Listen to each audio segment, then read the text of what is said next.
আসসালামু আলাইকুম রহমতুল্লাহ। প্রিয় দর্শক, আজ পবিত্র জুমার দিনে যদি আপনারা এই 7টি দুরূদ শরীফ পাঠ করেন, ইনশাআল্লাহ রব্বুল আলামিন আপনাদেরকে ওই কঠিন কবরের আযাব থেকে মুক্তিদান করবেন এবং এই দুরূদের উসিলায় নবীজি সাল্লাল্লাহু আলাইহি ওয়াসাল্লাম আপনাদেরকে ওই কঠিন হাসরের দিনে হাতে ধরে জান্নাতে প্রবেশ করাবেন।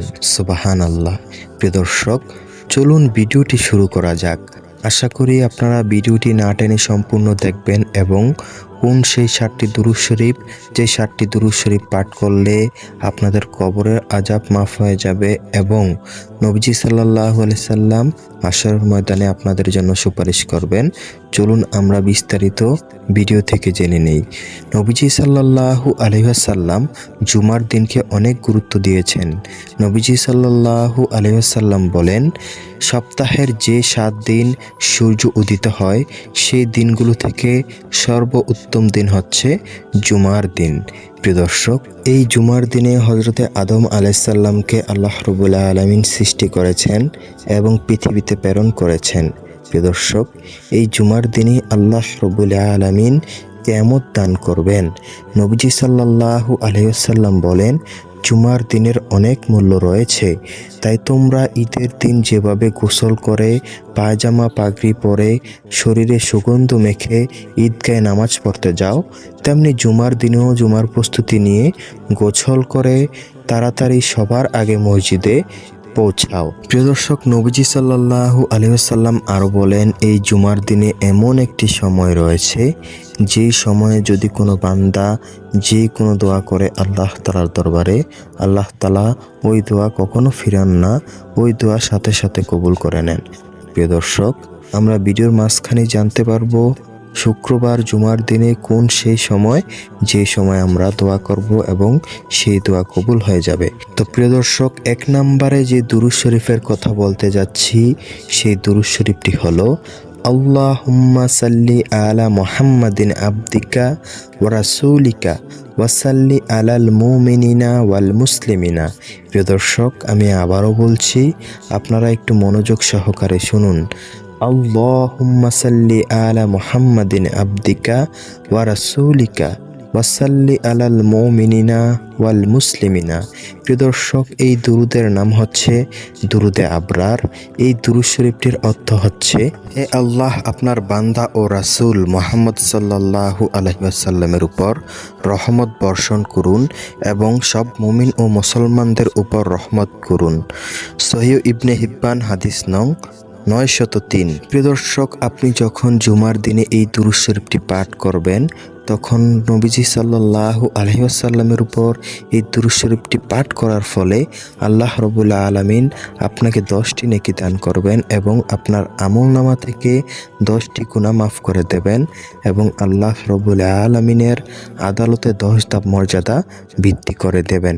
প্রিয় দর্শক, যখন আপনি এই দুরূদে আবরার একবার পাঠ করেন, আপনি শুধু নবীজি সাল্লাল্লাহু আলাইহি ওয়াসাল্লামের উপরই দুরূদ শরীফ পাঠ করেন না, আপনি যত মুমিন মুসলমান বান্দা রয়েছে তাদের জন্য দোয়া করে থাকেন। প্রিয় দর্শক, নবীজি সাল্লাল্লাহু আলাইহি ওয়াসাল্লাম বলেন, যদি কোনো মুমিন বান্দা তার অপর মুমিন ভাইয়ের জন্য তার অনাগাচরে দোয়া করে তাহলে আল্লাহ রাব্বুল আলামিন ওই দোয়া কবুল করে নেন এবং ওই বান্দার জন্য আকাশের ফেরেশতারাও দোয়া করতে থাকে। সুবহানাল্লাহ। তো প্রিয় দর্শক, আপনি যখন একবার এই দুরূদ শরীফটি পাঠ করবেন আপনার অনেক ফজিলত হবে, তাই বিশেষ করে এই জুমার দিনে আপনারা বেশি বেশি করে পাঠ করেন। আল্লাহুম্মা সাল্লি আলা মুহাম্মাদিন আবদিকা ওয়া রাসূলিকা ওয়া সাল্লি আলাল মুমিনিনা ওয়াল মুসলিমিনা। প্রিয় দর্শক, চলুন আমরা এখন জেনে নেই 2 নম্বরে যে দুরূদ শরীফটি রয়েছে সেই দুরূদ শরীফটি। নবীজি সাল্লাল্লাহু আলাইহি ওয়াসাল্লাম বলেন, ও মুমিন বান্দারা, তোমরা আমার প্রতি বেশি বেশি করে দুরূদ শরীফ পাঠ করে আমি নবীকে ওই কঠিন হাসরের ময়দানে তোমাদেরকে সুপারিশ করার জন্য সাহায্য করো। প্রিয় দর্শক, নবীজি সাল্লাল্লাহু আলাইহি সাল্লাম বলেন, ওই কঠিন হাসরের ময়দান এতটা ভয়াবহ হবে যে ওই হাসরের ময়দানে আমি ছাড়া তোমাদেরকে আর কেউ সুপারিশ করতে পারবে না। ওই দিন স্বয়ং নবীরা ইয়ানাফসি ইয়ানাফসি করতে থাকবে। নবীজি সাল্লাল্লাহু আলাইহি সাল্লাম বলেন, একদল মানুষ ওই কঠিন হাসরের ময়দানে ছুটাছুটি করতে লাগবে এক নবী হতে অপর নবী পর্যন্ত। সব মানুষ সর্বপ্রথম হজরতে আদম আলাইসাল্লামের কাছে যেয়ে বলবেন, হে আদম আলাইসাল্লাম, হে আদম সফিউল্লাহ, আপনি তো আল্লাহ তাআলার প্রথম সৃষ্টিকৃত মানব এবং প্রথম নবী। আপনি আমাদের আদি পিতা। আপনি কি আমাদের এই দুরবস্থা দেখতে পাচ্ছেন না? আপনি আমাদের জন্য আল্লাহ তাআলার দরবারে দোয়া করুন, তিনি যেন আমাদের এই দুরবস্থা কাটিয়ে দেন এবং দ্রুত বিচার কার্য শুরু করেন। তখন হজরতে আদম আলাইসাল্লাম বলবেন, আমি এই কাজের যোগ্য নই, কেননা আমি আমার কৃতকার্য নিয়ে অনেক ভীত সংশয় রয়েছি, আমি অনেক ভীত অবস্থায় রয়েছি। আমি আল্লাহ রব্বুল আলামিনের হুকুম অমান্য করেছি, আমি ওই জান্নাতের কন্দম ফল ছিঁড়েছি, তাই আমি সেই কর্মকাণ্ড নিয়ে খুবই চিন্তিত আছি। যদিও আল্লাহ তাআলা আমাকে মাফ করে দিয়েছেন, তারপরেও আমি টেনশনে আছি। আল্লাহ তাআলা আজকে নাকি আমাকে পাকড়াও করে ফেলে, তাই তোমরা যাও, অন্য কোনো নবীর কাছে যাও। তখন সমস্ত মানুষ একে একে বিভিন্ন নবীর কাছে যাইতে লাগবে। তারপরে সমস্ত মানুষ হজরতে মূসা আলাইহিসসালামের কাছে আসবে এবং মূসা আলাইহিসসালামকে বলবে, ইয়া মূসা কালিমুল্লাহ, আপনি তো আল্লাহ তাআলার একজন বিশেষ নবী। আপনি আল্লাহ তাআলার সাথে কয়েকবার কথা বলেছেন সরাসরি ওই দূর পাহাড়ে, তাই আপনি কি আমাদের এই দুরবস্থা দেখতে পাচ্ছেন না? আপনি আমাদের জন্য আল্লাহ তাআলার কাছে বলুন, তিনি যেন আমাদের বিচার কার্য দ্রুত শুরু করে। হজরতে মূসা আলাইহিসসালাম বলবেন, এই কাজের যোগ্য আমি না। আমি আমার জামানায় একজন মানুষকে ঘুষি মেরে হত্যা করেছি, যদিও আল্লাহ রব্বুল আলামিন সেই কারণে আমাকে ক্ষমা করে দিয়েছেন, তারপরেও আমি খুবই ভীত সংশয় অবস্থায় রয়েছি, কখন জানি আল্লাহ তাআলা আমাকে ওই কারণে পাকড়াও করে ফেলে। তাই তোমরা যাও, অন্য কোনো নবীর কাছে যাও। মানুষ এমনি করে অনেক নবীর কাছে ঘুরবে এবং সর্বশেষ মানুষ হজরত ঈসা আলাইহিসসালামের কাছে এসে পৌঁছাবে। হজরত ঈসা আলাইহিসসালামের কাছে এসে মানুষজন বলবে, ইয়া ঈসা রুহুল্লাহ, আপনি তো আল্লাহ তাআলার একজন বিশেষ নবী, আল্লাহ তাআলা আপনাকে রূহ দ্বারা সৃষ্টি করেছেন, পিতা ছাড়া। তাই আপনি কি আমাদের এই দুরবস্থা দেখতে পাচ্ছেন না? আপনি আল্লাহর কাছে বলুন, আল্লাহ তাআলা যেন দ্রুত বিচার কার্য শুরু করেন। তখন হজরতে ঈসা আলাইহিসসালাম বলবেন, এই কাজের যোগ্য আমি না। তোমরা কেন হজরতে মুহাম্মদ সাল্লাল্লাহু আলাইহি ওয়াসাল্লামের কাছে যাচ্ছ না? তখন সমস্ত মানুষ হজরতে মুহাম্মদ সাল্লাল্লাহু আলাইহি সাল্লামের কাছে এসে পৌঁছাবে। তখন তারা বলতে থাকবে, ইয়া রাসূলুল্লাহ সাল্লাল্লাহু আলাইহি ওয়াসাল্লাম, আপনি কি আমাদের এই দুরবস্থা দেখতে পাচ্ছেন না? আপনি আমাদেরকে আল্লাহ তাআলাকে বলুন যেন আল্লাহ তাআলা আমাদের বিচার কার্য দ্রুত শুরু করেন। তখন নবীজি সাল্লাল্লাহু আলাইহি সাল্লাম বলবেন, এই কাজের যোগ্য আমি। তখন নবীজি সাল্লাল্লাহু আলাইহি সাল্লাম আল্লাহ তাআলার দরবারে সেজদায় পড়ে যাবেন এবং আল্লাহ তাআলাকে ডাকতে থাকবেন। আল্লাহ রব্বুল আলামিন নবীজি সাল্লাল্লাহু আলাইহি সাল্লামকে সেজদারত অবস্থায় কিছু বাক্য শিখিয়ে দেবেন। তখন নবীজি সাল্লাল্লাহু আলাইহি সাল্লাম সেই বাক্য দ্বারা আল্লাহ তাআলাকে ডাকবেন এবং আল্লাহ তাআলাকে বলতে থাকবেন, হে আল্লাহ, আমার উম্মত, আমার উম্মত। তখন আল্লাহ রব্বুল আলামিন ডাক দিয়ে নবীজি সাল্লাল্লাহু আলাইহি সাল্লামকে বলবেন, হে নবী, আপনি মাথা উত্তোলন করুন, আপনি মাথা উঠান। আজকে আপনি কি চাইবেন চান, আপনি আমার দরবারে যা চাইবেন আমি তাই আপনাকে দান করব। তখন নবীজি সাল্লাল্লাহু আলাইহি সাল্লাম বলবেন, হে আল্লাহ, আমার উম্মত, আমার যেই উম্মতেরা ইতিমধ্যে জাহান্নামের কাছে পৌঁছে গেছে তাদেরকে বাঁচান। তখন নবীজি সাল্লাল্লাহু আলাইহি সাল্লামের কথা শুনে আল্লাহ তাআলা বলবেন, আপনি যান, আপনার সেই সমস্ত উম্মতদেরকে বের করে নিয়ে আসেন যাদের মনে ঈমান রয়েছে। তখন নবীজি সাল্লাল্লাহু আলাইহি সাল্লাম সেই সমস্ত মানুষদেরকে বের করে আনতে লাগবেন যাদের মনে বিন্দু পরিমাণ ঈমান রয়েছে। এমনি করে আনতে আনতে যখন শেষ পর্যায়ে এসে যাবে, তখন ফেরেশতারা নবীজি সাল্লাল্লাহু আলাইহি সাল্লামের পথ আটকে দেবেন এবং বলবেন, এখন আর একটি লোক বাকি নেই যাদের মনে ঈমান রয়েছে। তখন নবীজি সাল্লাল্লাহু আলাইহি সাল্লাম দ্বিতীয়বারের মতো সেজদায় পড়ে যাবেন এবং সেই বাক্যগুলো দ্বারা আল্লাহ তাআলাকে ডাকতে থাকবেন। আল্লাহ তাআলা দ্বিতীয়বারের মতো নবীজি সাল্লাল্লাহু আলাইহি সাল্লামকে বলবেন, হে নবী, আপনি মাথা উঠান, আপনি আজকে আমার দরবারে কি চাইবেন চান, আমি আজকে আপনাকে সব দেব। তখন নবীজি সাল্লাল্লাহু আলাইহি সাল্লাম প্রথমবারের ন্যায় দ্বিতীয়বারও বলবেন, হে আল্লাহ, আমার উম্মত, আমার উম্মত। তখন আল্লাহ রাব্বুল আলামিন আবার বলবেন, হে নবী আপনি যান, আপনার যে সমস্ত উম্মতদের মাঝে বিন্দু পরিমাণ ঈমান রয়েছে তাদেরকেও আপনি বের করে নিয়ে আসুন। তখন নবীজি সাল্লাল্লাহু আলাইহি সাল্লাম তাড়াহুড়ো করে আবার সবাইকে আনতে লাগবেন এবং এক পর্যায়ে আবার ফেরেশতাগণ নবীজি সাল্লাল্লাহু আলাইহি সাল্লামের পথ আটকে দেবেন এবং বলবেন, ইয়া রাসূলুল্লাহ, এখন আর এমন কোনো ব্যক্তি বাদ নেই যার মনে বিন্দু পরিমাণ ঈমান রয়েছে। তখন নবীজি সাল্লাল্লাহু আলাইহি ওয়াসাল্লাম আবার আল্লাহ তাআলার দরবারে সিজদায় পড়ে যাবেন এবং আল্লাহ তাআলাকে ডাকতে থাকবেন।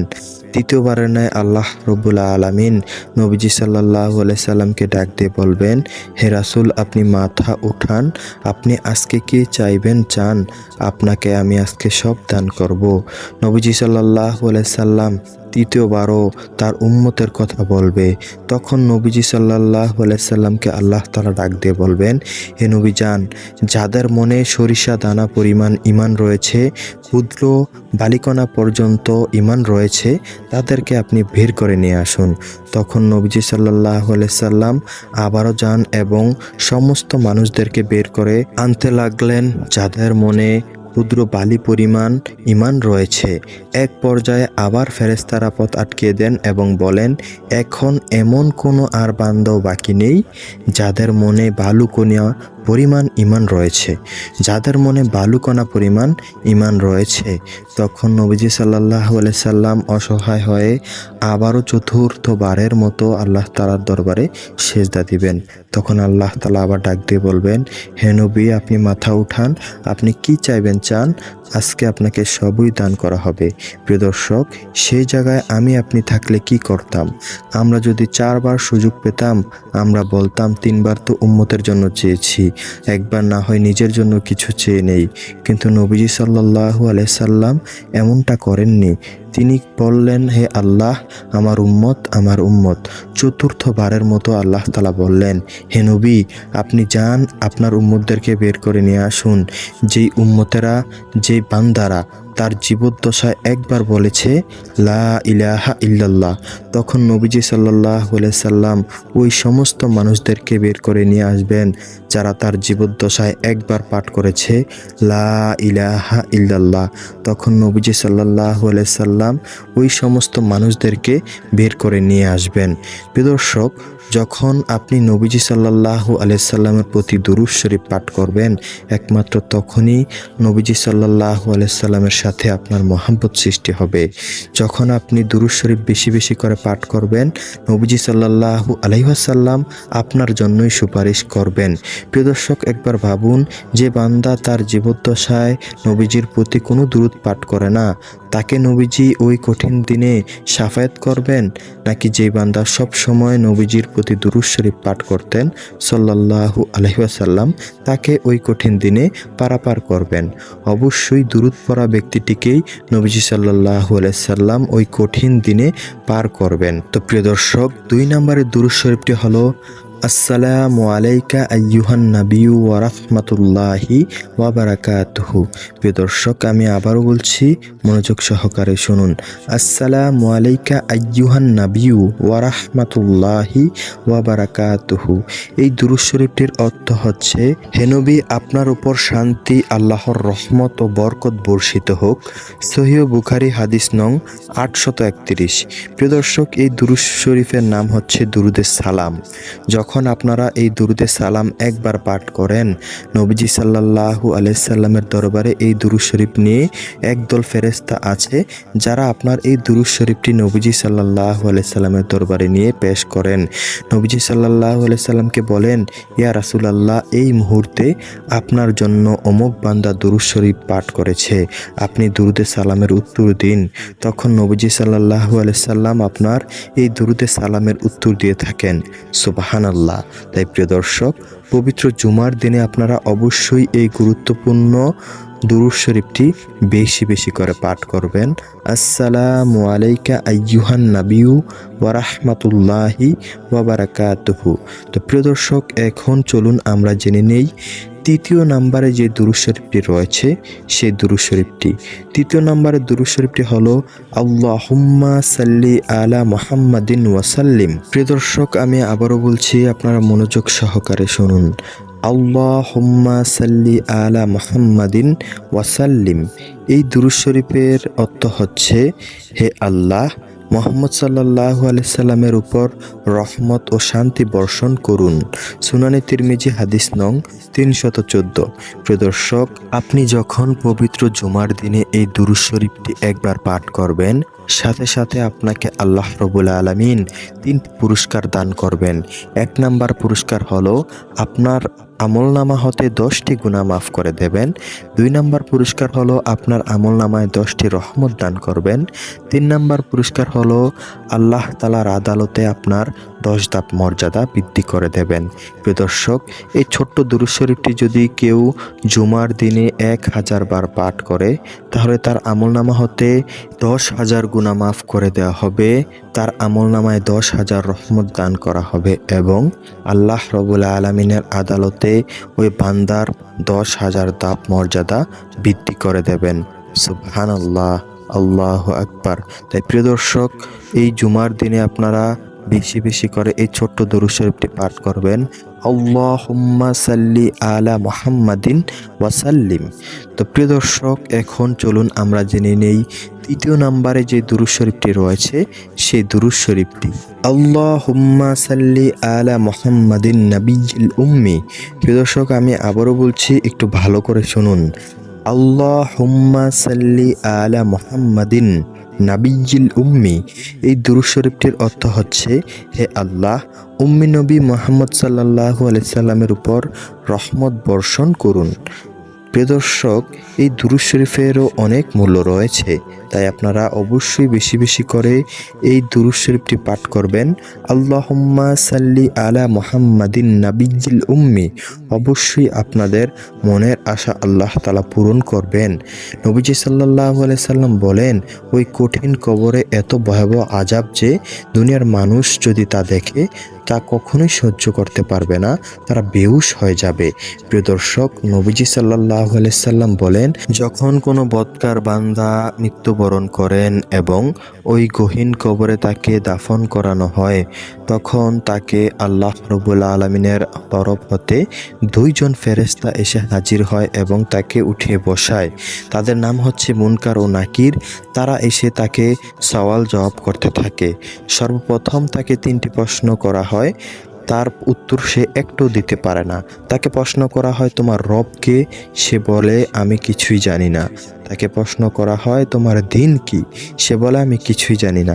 তাকে জিজ্ঞাসা করা হয়, তোমার নবী কে? সে নবীকেও চিনতে পারে না। সে বলে, আমি জানি না, এই ব্যক্তিকে চিনি না। প্রিয় দর্শক, একবার ভাবুন তো, কতটা পোড়া কপাল হলে এমন ঈমান নিয়ে মৃত্যুবরণ করেছে যে বান্দা কিনা 3টি প্রশ্নের একটি প্রশ্নেরও উত্তর দিতে পারে না। প্রিয় দর্শক, তখন আল্লাহ রাব্বুল আলামিন অনেক রাগান্বিত হবেন এবং ফেরেশতাদেরকে ডাক দিয়ে বলবেন, হে ফেরেশতারা, তোমরা এই নাফরমান বান্দাকে কঠিন থেকে কঠিনতর আযাব দিতে থাকো, কেননা এই বান্দা দুনিয়াতে দীর্ঘ আয়ু পাওয়ার পরেও সঠিক মতো নামাজ আদায় করে নাই, রোজা রাখে নাই, আমার নবী সাল্লাল্লাহু আলাইহি সাল্লামের দেখানো পথে চলে নাই। তাই তোমরা এই বান্দাকে আজকে পাকড়াও করো এবং কঠিন শাস্তি দিতে থাকো। তখন নবীজি সাল্লাল্লাহু আলাইহি সাল্লাম বলেন, ওই বান্দাকে অনেক শাস্তি দেওয়া হবে। এর মধ্যে একটি শাস্তি হলো কবরের এক পাশ লোহার চেয়েও শক্ত হয়ে যাবে এবং অপর পাশ অনেক দূরে চলে যাবে। সেই দূর থেকে এসে ওই বান্দার শরীরে আঘাত করবে, যার ফলে ওই বান্দার শরীরের হাড্ডি গুড্ডি সমস্ত কিছু চূর্ণ বিচূর্ণ হয়ে যাবে। এক পাঁজরের হাড় অপর পাঁজরের উপর উঠে যাবে। একবার ভাবুন প্রিয় দর্শক, আমি আপনি এমন কঠিন চাপ সহ্য করতে পারবো? অবশ্যই না। ওই গহীন কবরের এমন কঠিন আযাব কেউই সহ্য করতে পারবো না। নবীজি সাল্লাল্লাহু আলাইহি সাল্লাম বলেন, ওই বান্দার কবরে আরও কিছু আযাব করা হবে। তার মধ্যে একটি হলো, ওই বান্দাকে প্রতিনিয়ত দংশন করতে থাকবে একটি বিষাক্ত সাপ। যে বিষাক্ত সাপের একটি নিঃশ্বাস যদি এই দুনিয়ার জমিনে পড়তো, যত সবুজ শ্যামল গাছপালা দেখতে পাইতেছ সমস্ত কিছু জলে পুড়ে ছারখার হয়ে যেত। এতটাই তেজস্ক্রিয় ওই সাপের নিঃশ্বাস। প্রিয় দর্শক, একবার ভাবুন, এমন সাপ যদি আমাকে আপনাকে প্রতিনিয়ত দংশন করে ওই গহীন কবরে, আমি আপনি সহ্য করতে পারবো? অবশ্যই না। প্রিয় দর্শক, তাই ওই গহীন কবরের আযাব থেকে বাঁচতে হলে নবীজির উসিলা ছাড়া কোনো উপায় নেই। একমাত্র নবীজি সাল্লাল্লাহু আলাইহি সাল্লামের উপর দুরূদ শরীফ পাঠ করলে, নবীজি সাল্লাল্লাহু আলাইহি সাল্লামের উপর মহাব্বত করলে আল্লাহ তাআলা খুশি হয়ে যাবেন এবং আল্লাহ তাআলা আপনাকে ওই গহীন আযাব থেকে মুক্তি দান করবেন। তাই প্রিয় দর্শক, অবশ্যই বেশি বেশি করে নবীর প্রতি এই দুরূদ শরীফটি পাঠ করবেন ইনশাআল্লাহ। প্রিয় দর্শক, ৫ম নম্বরে যে দুরূদ শরীফটি রয়েছে তা হলো জাযাল্লাহু আন্না মুহাম্মাদান মা হুয়া আহলুহু। প্রিয় দর্শক, আমি আবারও বলছি, একটু মনোযোগ সহকারে শুনুন। জাযাল্লাহু আন্না মুহাম্মাদান মা হুয়া আহলুহু। এই দুরূদ শরীফটি আপনারা জুমার দিনে বেশি বেশি করে পাঠ করবেন ইনশাআল্লাহ। ওই গহীন কবরে আপনাদের আর কোনো ভয় থাকবে না। তো প্রিয় দর্শক, ৬ষ্ঠ নম্বরে যে দুরূদ শরীফের কথা বলতে যাচ্ছি সেটি হলো সবচেয়ে ছোট্ট দুরূদ, সেটি হচ্ছে সাল্লাল্লাহু আলাইহি ওয়াসাল্লাম। এই সাল্লাল্লাহু আলাইহি ওয়াসাল্লাম দুরূদ শরীফটি আমরা সবচেয়ে বেশি পাঠ করে থাকি। যখন নবীজির নাম শুনি তারপরেই এই দুরূদ শরীফটি পাঠ করে থাকি, সাল্লাল্লাহু আলাইহি ওয়াসাল্লাম। প্রিয় দর্শক, এই ছোট্ট দুরূদ শরীফটির অনেক মূল্য রয়েছে, তাই আপনারা বেশি বেশি করে এই দুরূদ শরীফটি অন্তত কয়েকবার পাঠ করবেন দৈনিক। কিন্তু জুমার দিনে আপনারা এই দুরূদ শরীফটি আসরের পরে বেশি বেশি করে পাঠ করবেন, কেননা নবীজি সাল্লাল্লাহু আলাইহি সাল্লাম বলেছেন জুমার দিনে এমন একটি সময় রয়েছে যে সময় বান্দার সমস্ত দোয়া কবুল করা হয়। তাই প্রিয় দর্শক, আপনারা জুমার দিনে আসরের পর থেকে মাগরিবের আগ পর্যন্ত এই সময়টুকুতে আপনারা যেই দোয়াই করবেন না কেন, আল্লাহ তাআলা ওই দোয়া ফেরত দেবেন না ইনশাআল্লাহ। তাই আপনারা ওই সময় বেশি বেশি করে এই ছোট্ট দুরূদ শরীফটি পাঠ করবেন এবং আপনাদের মনের সকল দোয়া আল্লাহ তাআলার কাছে বলবেন ইনশাআল্লাহ। আল্লাহ রাব্বুল আলামিন সকল দোয়া কবুল করে নেবেন। তো প্রিয় দর্শক, সর্বশেষ এবং ৭ম নম্বরে যে দুরূদ শরীফের কথা বলতে যাচ্ছি সেই দুরূদ শরীফটি হলো দুরুদে ইব্রাহিম। দুরুদে ইব্রাহিমকে সর্বশ্রেষ্ঠ দুরূদ শরীফ বলা হয়, কেননা এই দুরূদ শরীফ আমরা ৫ ওয়াক্ত নামাজের সালাতেও পড়ে থাকি যখন আমরা বৈঠকে বসি। প্রিয় দর্শক, সবাই জানি, তারপরেও আমরা একবার শুনে নেই। আল্লাহুম্মা সাল্লি আলা মুহাম্মাদি ওয়া আলা আলি মুহাম্মাদ কামা সাল্লাইতা আলা ইব্রাহিম ওয়া আলা আলি ইব্রাহিম ইন্নাকা হামিদুম মাজিদ। আল্লাহুম্মা বারিক আলা মুহাম্মাদি ওয়া আলা আলি মুহাম্মাদ কামা বারাকতা আলা ইব্রাহিম ওয়া আলা আলি ইব্রাহিম ইন্নাকা হামিদুম মাজিদ।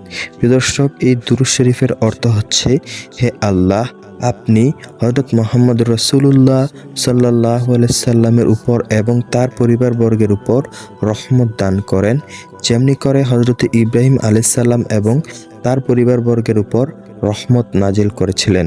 হে আল্লাহ, আপনি হযরত মুহাম্মদ সাল্লাল্লাহু আলাইহি সাল্লাম এবং তার পরিবারবর্গের উপর বরকত নাজিল করেন, যেমনি করে আপনি হযরত ইব্রাহিম আলাইহিস সালাম এবং তার পরিবারবর্গের উপর বরকত নাজিল করেছিলেন। নিশ্চয়ই আপনি প্রশংসার যোগ্য ও মহান। এই হাদিসটি রয়েছে সহিহ বুখারী 3370। প্রিয় দর্শক, এই ছিল আজকের মতো ভিডিও। এমন ভিডিও পেতে চাইলে আমাদের চ্যানেলটি সাবস্ক্রাইব করে আমাদের পাশেই থাকবেন। আল্লাহ হাফেজ।